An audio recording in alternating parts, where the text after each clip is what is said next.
For many cultures in Europe, compared to East Asian cultures, again, this is a comparison. This is not just black and white, 0 to 1, yes or no.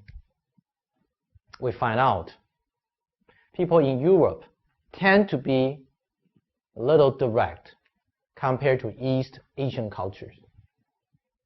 And East Asians like Chinese, Koreans, Japanese tend to communicate indirectly. Again, back to the Japanese case.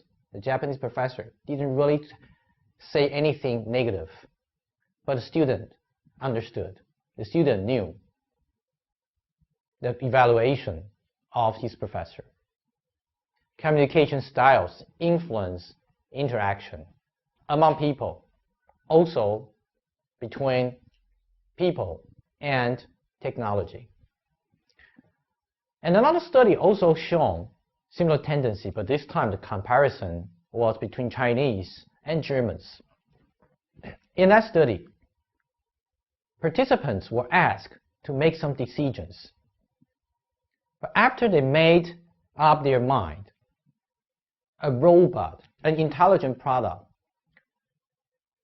provided some suggestions or recommendations, but communicated in different way. Sometimes the robot says something indirectly. Sometimes the robot says something directly, like, this is not a good idea. Very direct. Sometimes indirect recommendation, like, you may want to think twice. You know, what does that mean? Think twice. Yeah, anything, any decision, you can think twice. Sure.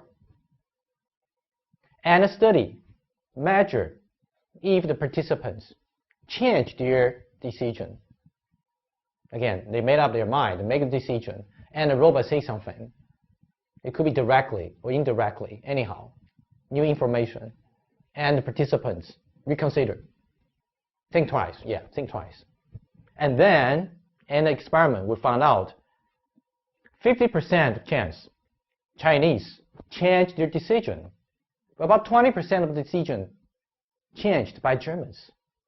What happened? What's wrong? Why Chinese, in that case, why Chinese in the experiment were not comfortable with their initial decision, while Germans felt comfortable with their initial decisions? We talked to the participants, why do you make the decisions? Why don't you make the decisions?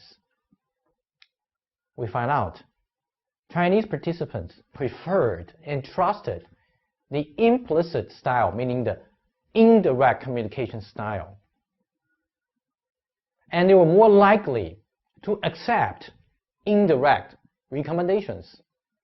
If you say something directly, in that experiment, Chinese participants feel a little strange. Well, this is not the usual way we communicate. If I have to make some recommendation, I may not be so direct.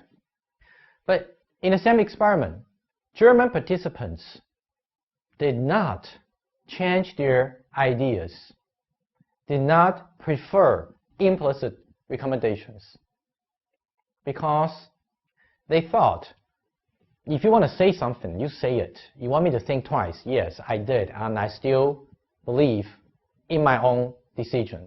I still believe in my first decision. So the results also showed.